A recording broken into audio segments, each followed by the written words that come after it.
Can we get this on like full screen? Hello, everyone. Welcome to this edition of BCA's Borderlands Forum. I want to thank you all for joining us today. We've got a very special guest, a great friend of mine, Bob Vint, who's also on the board of the Southwest Mission Research Center. And he's also an architect and also a professor at the University of Arizona. Today, we're going to be talking about El Mono Bichi, a symbol of Nogales, a really amazing monumental structure that's in the border community. We used to take people there when we could interact with people in first person there on our gastronomic tour. So this is probably the closest that we'll get to the Mono Bichi, the big nude statue. And I can't think of a greater person than Bob Vint to kind of go over all of this with you guys. Since he was involved in 2009, he was consulting on the transferring of the statue to its present location. So with that introduction, I want to turn it over to Bob. I want to invite you guys also to, if you guys have any questions during the course of his presentation, feel free to use the chat box to pose your question, or wait till the very end where we'll have a Q&A session and you can ask him directly. Awesome. Well, thank you again, Bob, so much for joining us, and please. Great. Gracias, Alex, for a very generous introduction. And it's very pleasant. It's a pleasant surprise for me to be asked to give this presentation. I've been thinking of doing something with Mono Bichi for about 10 years, and Alex finally gave me the opportunity to organize this presentation. So we are talking about a monument that is located in Nogales, Sonora. We all know that there are two Nogaleses that are really one, Nogales, Sonora, Nogales, Arizona. This is a tourist map of Sonora that always gives me a little tickle, because Tucson is considered part of Mexico. It's the only American city shown on this map of Sonora. I kind of like that. These are the both Nogaleses, Nogales, Arizona, Nogales, Sonora, one community divided by the border, but also united by the border. And I've always hoped that the border would be something that brings us together rather than separating us. A location map, a Google map, showing where this monument is. Monumento a la Razón, the monument to reason. Mono Bichi. It even shows up in Google as the Mono Bichi, which is its nickname.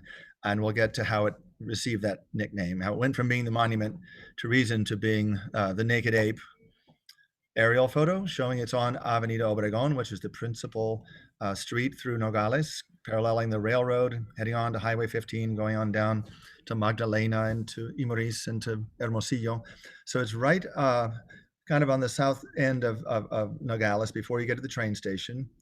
And of course, here we have the border crossing. It's always struck me how contrasting these two structures are. The Mexican port of entry is this dramatic, sweeping, bird-like structure, wings flying overhead. And then the American port of entry is this very uptight, very rectangular box. So sort of the exuberance of Mexico, and then maybe the reserve of the United States, expressed architecturally.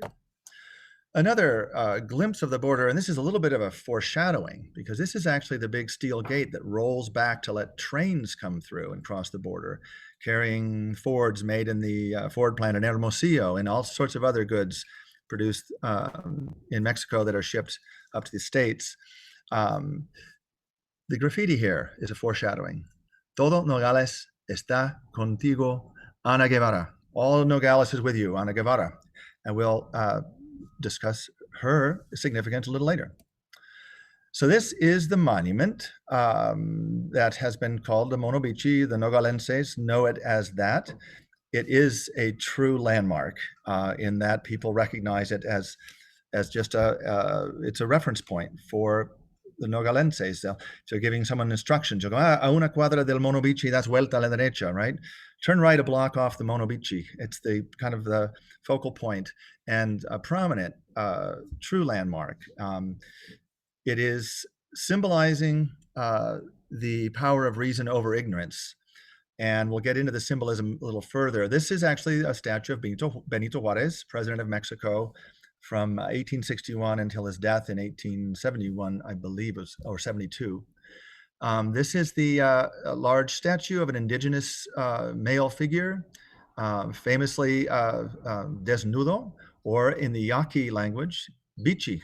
So we will get into the whole meaning of that. But you can see he's skewering this monster-like bird. And we will see as we go further in that it has the head of a bat, one wing of a bat. It has the tail and talons of an eagle and the wing of an eagle. So it's a hybrid bird that is symbolizing ignorance and the forces of darkness. And we'll find out more about that too. This is the sculptor who created the Mono Bichi, Alfredo Just, who was a Spanish Republican, exiled by General Franco at the end of the Spanish Civil War. And as we all know, the Spanish Republicans are not like our Republicans. It was a coalition of democratic forces, socialist forces, and even anarchists who proclaimed the end to the Spanish monarchy and wanted to create a republic, hence the republic. They were actually on the left side of the aisle, as we say. And the Spanish Civil War began when General Franco invaded with his legions and his mercenaries, invaded from Morocco and ultimately defeated the loyalist side. Alfredo Just was a loyalist. He was a Republican, and he had to leave Spain after the defeat. This is the mayor of Nogales at the time the Mono Bichi was built. I regret to say I don't recall his name. If someone here does, we can clarify that later. There you see Juarez pointing to the future, carrying his this giant book symbolizes his laws of the reform. Juarez was significant in modernizing Mexico in many ways. And this is during the erection of the Mono Bichi, setting him up with a crane in pieces. He was made in pieces. You can see here the sculptor standing with his head and shoulders. And I don't mean the dandruff shampoo. So, Monumento a la Razón, Alfredo Just, dedicated to Benito Juarez. It was called the Mono Bichi. It was commissioned actually in 1962. It took 2 years to complete and to set up. At that time, the population of Nogales, Sonora was under 50,000 people.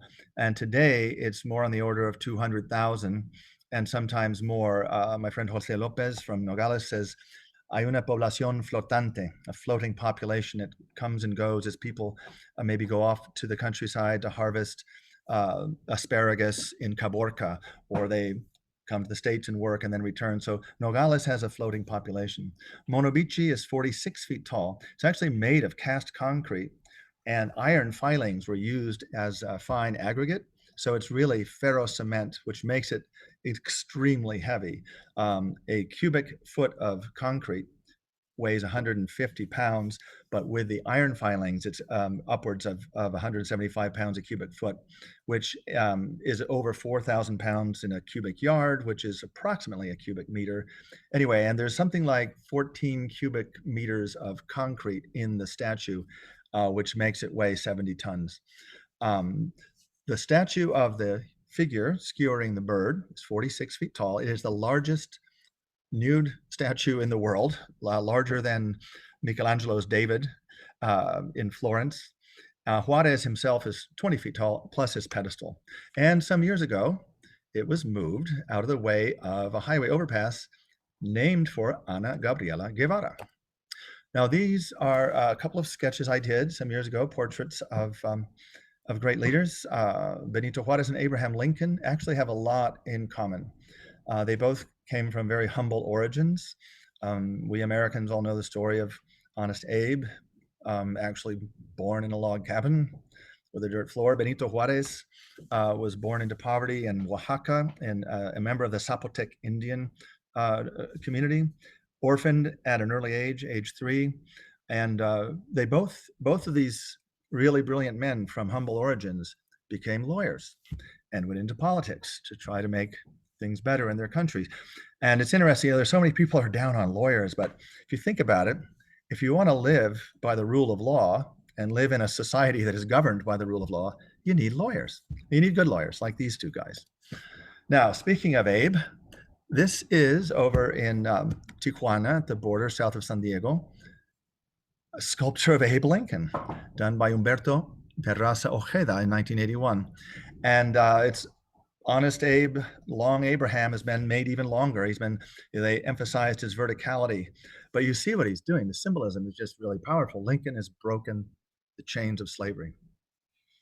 And I will say this about Mexican artists.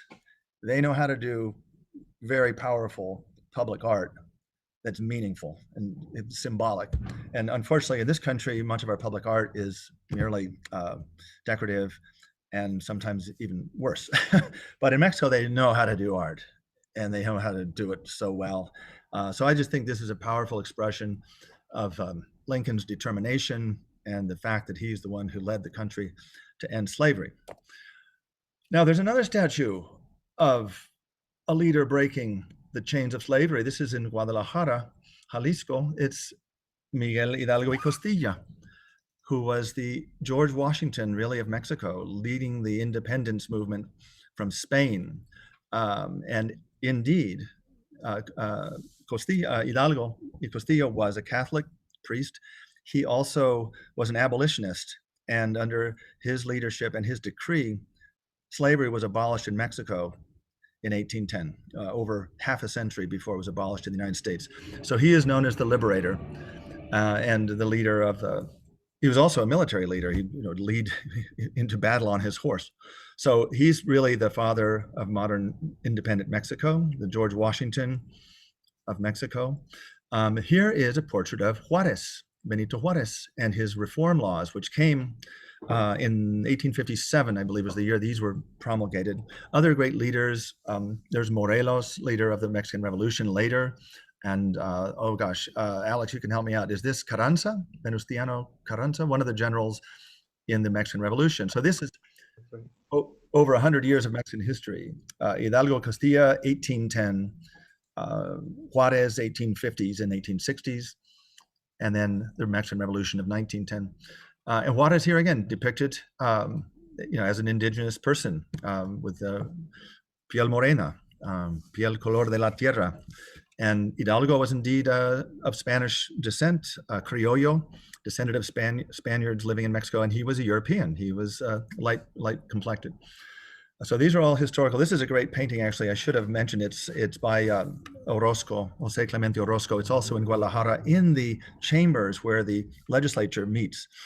These are both photos of mine I took a few years ago. Great art, great meaning. Now, one of the reasons Benito Juarez is so revered in Mexico as a great hero is that he was the president during the French invasion and defeated the French, actually. Another parallel with Lincoln. Lincoln was our president in the middle of our Civil War when Americans were busy killing each other in large numbers. And the French thought that, well, the Americans are so occupied with killing each other, why don't we just take Mexico? And the Monroe Doctrine is, no longer in effect. And Napoleon III, who was actually a Habsburg, and he was a nephew of Napoleon Bonaparte, Napoleon III asked his cousin, Maximilian, born in Vienna, an Austrian, if he would like to be emperor of Mexico. And Max thought that sounded like a pretty good idea. He brought his young bride along, Carlota, to rule over Mexico. But as you know, the Mexicans had other ideas and defeated the French. And this was done under the leadership of Benito Juarez. And this is one reason he is so revered. And of course, the story of Maximilian ended with his execution in Querétaro. He was actually hiding in a convent, and the Mexican army tracked him down, pulled him out, and shot him with a couple of his collaborators. And this painting by Manet is one of the great early modernist paintings. It shows just sort of the laconic, lackadaisical action of the firing squad. Like, oh gosh, we've got to shoot this guy. It's just our job. It's sort of the opposite of Goya's executions of the 5th of May, that incredible Goya painting. If I had more time, I'd add that one in here for contrast in art history. But all this has to do with the Mono Bichi in Nogales. It has to do with why Benito Juarez is a national hero and why he was honored in this sculpture. And the commission went to this great Spanish sculptor who was renowned throughout Mexico and the world. In Spain, they appreciate him a lot too. This ship, El Mexique, brought many Spanish Republicans over to Mexico. At the time, Lázaro Cárdenas was president of Mexico, and he welcomed the Spanish refugees, including the parents of the opera singer Plácido Domingo. Plácido's parents were Spanish Republicans who emigrated to Mexico. That's why he was raised in Mexico City. He was mainly known, Just was, for his sculptures around the Plaza de Toros in Mexico City. And I have some examples of his work there. And then he ended up, when he came up to Nogales, he liked it up here in the north. He liked the climate. He liked the clean air. He'd been living in Mexico City, and he stayed until the end of his life. And he's actually buried in Nogales, Arizona, in the cemetery in the Masonic section. And I have found his tomb. I've searched for it and I found it, and with the help of my friends Jose Lopez and Rebecca Hugues. And it's interesting. Another connection between Alfredo Just and Benito Juarez is they were both Freemasons, which has a whole nother story to it that ultimately leads back to the Mono Bichi. Alfredo Just, this is a book of his sculptures. There he is with one of his bullfighters. That's Manolete, one of the great bullfighters of all time. And there's Just. You can see he's this heroic figure, the artist as hero, definitely. And he did a bust of Harry Truman as a gift to, I think it was to one of the American colleges, and I'll have to check this. It might have been to Dartmouth University, but it was, here's this great Spanish sculptor living in Mexico doing a bust of Harry Truman. Now, the bull ring. This is the Plaza de Toros in Mexico City, you know, sort of the Coliseum of bullfighting. And it's still practiced. There's bullfights happening right now. We're in the season right now. And Alfredo Just did this massive bronze setup, El Encierro, which is the roundup of the bulls to be brought in for the fighting. It makes sense for a Spaniard. He was from Valencia to do the sculptures. And there he is. There's Just with one of his bullfighting statues. Now, here is Just up north in Nogales during the construction of the Mono Bichi. You can see he's standing here next to his creation. There's the eagle's wing, one of the wings. There's the talon of the eagle. And then they're lifting pieces up with cranes and setting them together. And this is why we couldn't just lift the Mono Bichi with a crane. It would have just come apart. Here's the head ready to go and lift it up again. You can see from this sheen in these old black and white photos, the iron filings made for a very fine, very. Yeah. Oh, good. Is the roads okay? Yeah. Okay. Yeah, good trip. And you can set them on. There we go. Okay, so there you see again. Here's the bat's head. And then once it was set in place, here's a view. These pedestals are of concrete walls. Actually, they're hollow inside, and these had to be replicated. Those really couldn't be moved. Juarez and this figure symbolizing triumph over the forces of darkness and ignorance. Now, this is where the Masonic symbolism comes in, and it upsets some people in the Catholic hierarchy. In Just symbolism, the bat represents the Catholic Church, forces of darkness, and the eagle, half of this monster, represents the French empires, the French imperial eagle. So you have this figure, that's slaying these institutions, and the Catholic priests of Nogales did not particularly care for this symbolism. In fact, they were outraged, to put it mildly. Some more views of the statue when it was fresh. You could see it's glowing bronze actually at that time. Over the decades with weathering and actually air pollution and such, it's no longer this bright bronze color. After it had been there for a few years, the garden around it grew up. And there you have Juarez pointing to the future. He's got the reform laws. You have them. Okay, now let's get to what Mono Bichi means. Okay, so it's really called the Monument to Reason.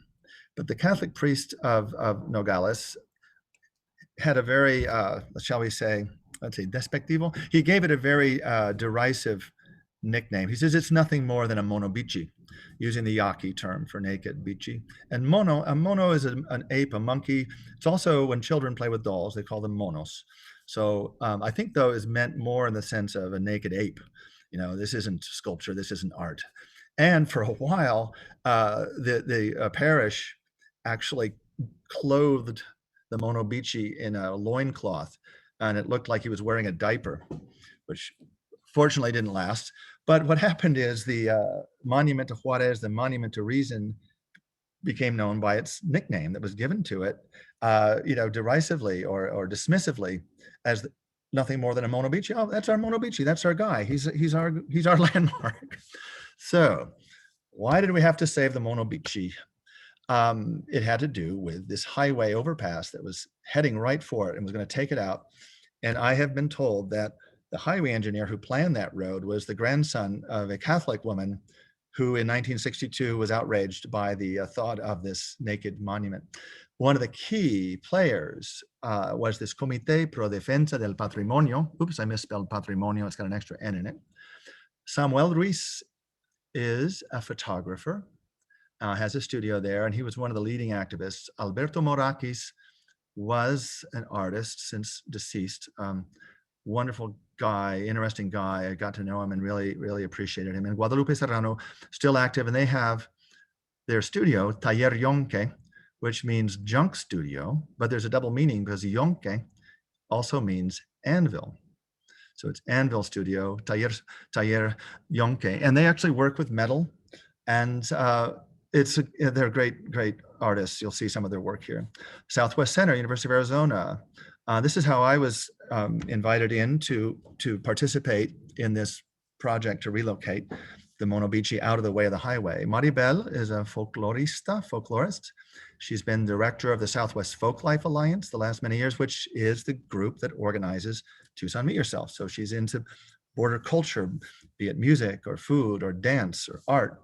And I think all of us here in this region who are from this region and love this region, we see it as one place. To us, the border doesn't exist. The border is just a minor annoyance that we have to deal with. And we hope we live long enough to see that border back to the way it was when I was a kid, when you could just run down for the day and not worry about crossing the border and getting back. It was no trouble, and it should be that way again. And then none of this could have been possible without Claudia Gil Anaya or the engineer Julio Luna from Hermosillo. There was terrific cooperation from the public works and urban design or urban development of the Ayuntamiento of Nogales. And then indeed the engineer designed the system by which the Mono Bichi was moved. I was consulted on the feasibility of moving it. People were concerned that in trying to move it, it might be damaged or even destroyed. This is from the Diario de Nogales. We will save the Mono Bichi. There's a picture of Samuel Ruiz right there. And so again, why does it have to be saved? Well, Nogales went through this huge highway building project, federally funded. And one thing about Mexico with its highly centralized government, when that government decides to do something, they do it all the way. The reason they needed all these highways is the railroad cuts right through the middle of town. And if you lived east of the railroad, the medical clinic is on the west side of the railroad. If you're having some kind of a health emergency and there's a train crossing, you're stuck. You couldn't get previously to the hospital. So all these overpasses are essential for going over the railroad. This is the design that was developed by the engineers to basically restructure the pylons. And this was the cage. And that was one of the recommendations I made, was rather than lifting it from the top, in which case it would just crumble and come to pieces, build like a giant bird cage around it, una jaula, and then lift that cage from above, and then it would have a floor that would lift the sculpture from below, so you don't disturb the flow of the forces of gravity in doing it. Now, if you take a look at this is the name of the project. It's the engineers called it Del Mono Desnudo. They didn't use the Bichi, the regional Yaqui term. Distribuidor Vial Ana Gabriela Guevara in Nogales, Sonora. And these are details of high-strength bolting that was used to join the steel cage.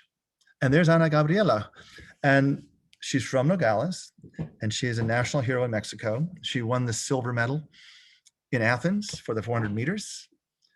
And there's a fantastic sculpture of her in Nogales on Obregon, which if you're driving down Avenida Obregon, you suddenly see it flash by, because it's this stainless steel plate structure. I believe it's by Alfred Quiros, who teaches at the University of Arizona Art in the Art College, and did some other great border art.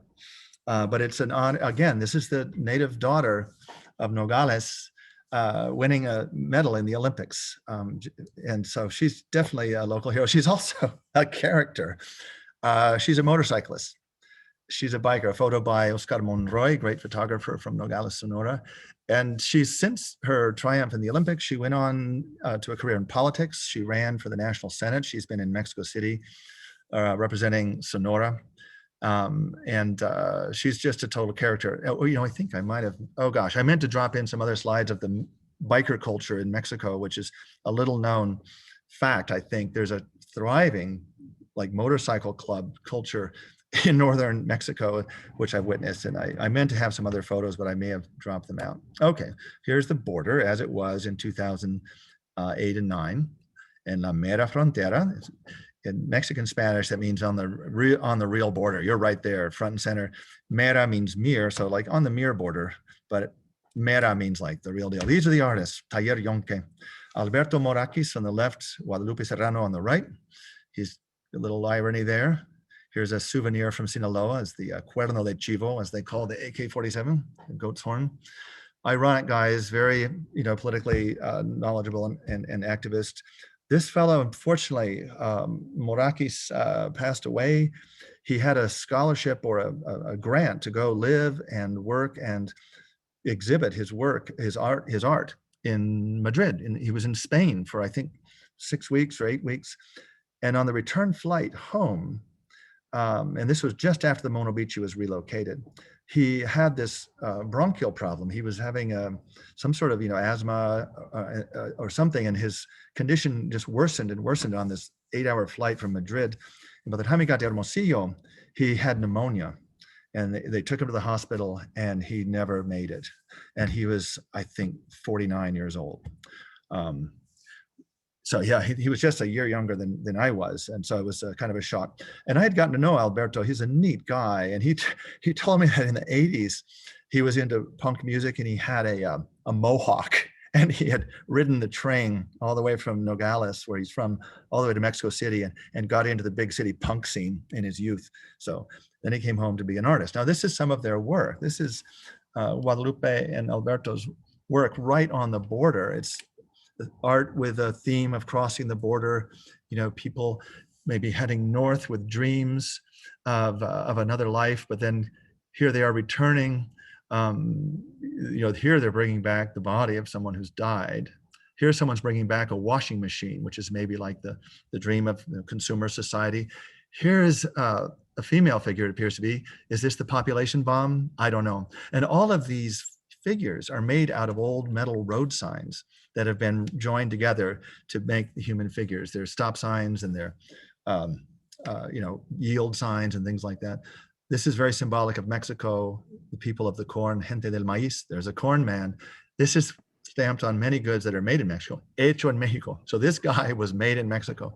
There's a woman with a child. Anyway, again, Mexican art is really symbolic and meaningful, and all of this stuff all is references to hieroglyph, to glyphs, to Mayan glyphs and things. Some more art by these guys, murals as well as sculptures. Here you've got the Yaqui deer dancer, where he's growing his antlers right out of his head, and then I'm not sure what's going, nopales are going out of this guy's brain. Here's someone hanging out in the cactus. Anyway, just really, really creative. Oh, this is out of order. This is the biker stuff. There's motorcycle clubs all through northern Sonora, Chihuahua, Baja California. And I was in Caborca a couple of years ago for the 6th of April celebration, when they celebrate defeating the Henry Crab invasion. That's a whole nother story for another topic. But anyway, all the bikers were there, and it's amazing. They got biker kids, they got biker guys, biker gals, and they're way into it. But it actually seems like there's a social thing, and they go on rides and they visit historical monuments, and it's an amazing thing, and maybe a topic for another talk. Meanwhile, back at the Mono Bichi, here comes the avenue, actually this would be an off-ramp. You've come over the railroad, you're coming down here onto Obregon, and it's aimed right at the sculptural monument to Juarez and to reason and the triumph over ignorance. And this is one of the group of the Comité Pro Defensa del Patrimonio that got together. The photo was taken by Samuel Ruiz, so he's not in the picture, but I'm in the picture somewhere way back there. I think that's me. And I went with a couple of friends from Tucson. Paul and Shelley are back here. We were just part of the whole event. This is right before the Mono Bichi was moved. Ah, there we are. There's Shelley. There's Paul. And a bunch of Nogalenses from the committee. So here we go again. We're going to move it. The cage is built. It took 2 cranes to lift it. The other thing you notice, there's different standards for worker safety in Mexico, or maybe no standards, no hard hats, no harnesses, no ladders, no scaffolding. These guys just climbed right up it like a bunch of monos. And again, the 2 cranes were necessary to keep it balanced and move it down. And then the pedestals are actually joined below grade so that they don't settle differently. And here it is when it was finished in April of '09. Here again, you can see Juarez with his reform laws and the triumph of reason over ignorance. In its new home, it's maybe 100 feet north of where it was. And this highway came around. And there you see it. So yeah, it was right here, and now it's up here. This is a photo Alex sent me, and there's you can see why they had to build this. All right, now Alfredo Just had a New York Times obituary, which doesn't just happen to anyone. It was noted that he had passed away. 35 groupings around the Mexico City bull ring and a bust of Harry S. Truman. Oh, I was wrong. It was presented at the University of Kansas, right? 1947. And this was in 1964, Just unveiled his controversial 81-foot high statue of a nude Indian spearing a bird that represented ignorance. It stands on the Mexican side of the American border, and some clergymen termed it indecent. In fact, they called it the Mono Bichi. So he was a great guy, a wonderful guy. Here we are in the Masonic cemetery of Nogales, Arizona. And there is his little tomb as it now stands. 1900 to 1966. So he just outlived his Mono Bichi by a couple of years. Alfredo Just, sculptor from Valencia to Nogales. And that is all I have to present. And I'll be glad to field questions and discuss whatever you would like. Awesome. Thank you, Bob. That was outstanding. Guys, if you feel free to pose your questions in the chat function, or if you want to unmute yourself, you can ask Bob directly your question in regards to the Mono Bichi. I already have an answer. The great Goya painting is the Executions of the 3rd of May.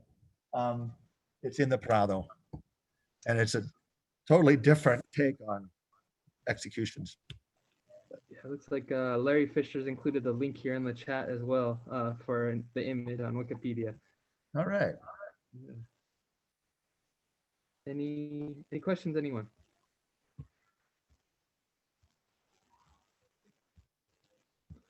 Oh, I left everyone speechless. Yeah, you did such a thorough job that I think that I think this has probably been one of the best presentations on understanding the Mono Bichi that I know of, Yeah, I'm thinking about some of the other things I might have skipped over. Well, there's a lot of, there's the parallels, just keep coming at you, like the whole story of Ana Guevara, and how this highway named in her honor is going to take out the statue honoring Benito Juarez. It's just the irony. But the whole thing is, it's really expressive of this whole kind of ultra Baroque Mexican culture. In fact, that's how I was looking at the biker culture. And this is something that I learned from Big Jim Griffith, the folklorist who actually was, Maribel Alvarez, his predecessor at U of A. Big Jim said, well, that's just the Mexican Baroque coming through, like the lowrider cars or these guys in their biker jackets and their souped up motorcycles. It's the ultra Baroque in today's world. So. Yeah, you kind of see that thread, going from the colonial times, like the Mexican presidents, the viceroy with the sash across and the big in the big royal chair as well. It's kind of Right. interesting to see that. Oh, here we've got a few questions here. Lotero says, "Great presentation, Bob. Did you design the cage to move the statues?" I did not design the cage, but I suggested it, and the engineers took it from there. And there was also a big wooden crate built around the statue to protect it before the steel cage was built. And then the statues were cleaned first, and then coated with like a polyethylene kind of a sealant, and then it was foamed around that. And I wasn't there for that part of the work. So if the statue were to tip, it would be restrained by this foam. And then when they got it in place, took off the steel, unbolted it, took down the wooden crate, pulled off the foam, and then peeled off this skin. And that's how they were able to do it. So it was definitely a major collaboration with also the ayuntamiento, with the city hall of Nogales, recognized the importance. Here's another question from Evan Corey. Do you know if there's any other work by Alfredo Just in Nogales, perhaps in a private collection? I don't know, but it wouldn't surprise me if there is. He was prolific. There's actually a terrific book on his work. He did many, many busts of many people. In fact, he did a bust of a guy named Monroy, and I wonder if that's a relative of the photographer who's there, because he did make Nogales his home for the last 4 years of his life. He came up in 1962 to start the project. He was sent from Mexico City. I believe it was by Aleman at the time. And he stayed for the last 4 years of his life. And he died of cancer. He was a smoker. You could see he always had the cigarette going.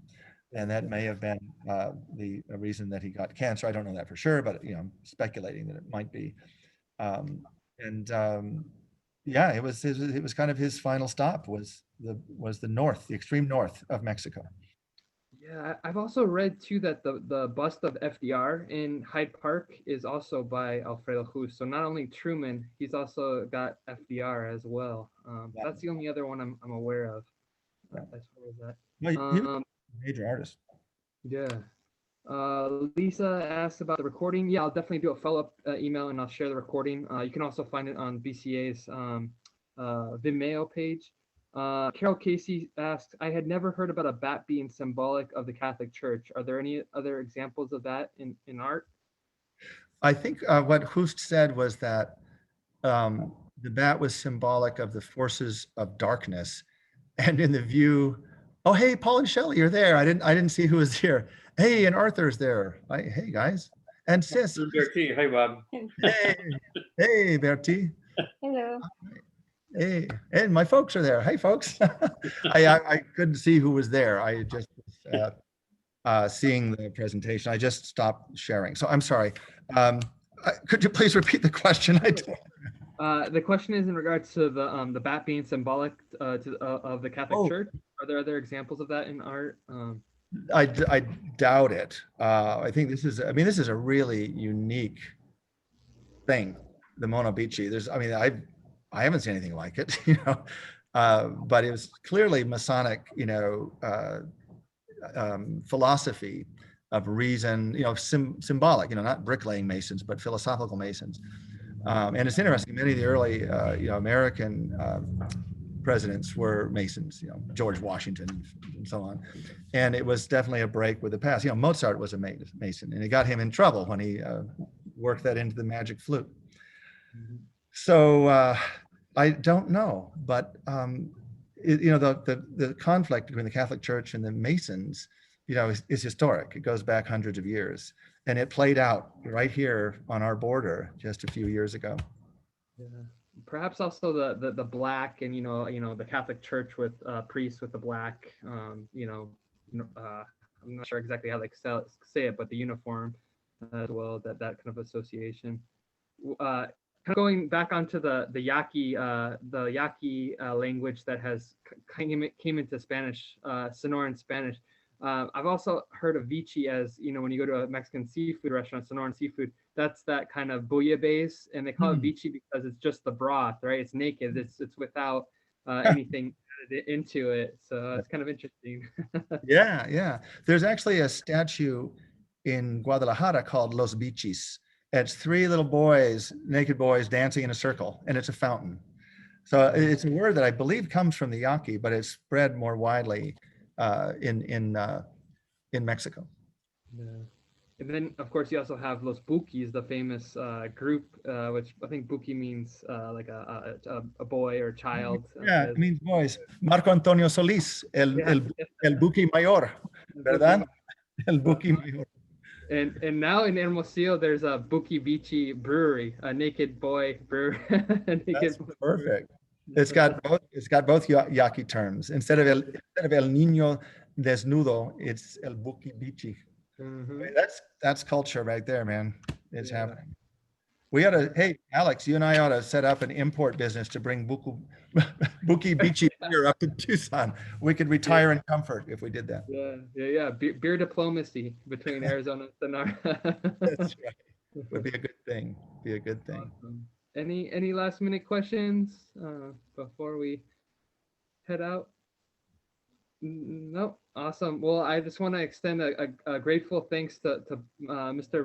Vint for an outstanding presentation, and also thank you all for joining us. This is kind of a great way to end the year of our Borderlands Forums, our educational initiative of the nonprofit. I couldn't think of a better way. So I'm very grateful to you, Bob, for joining us today.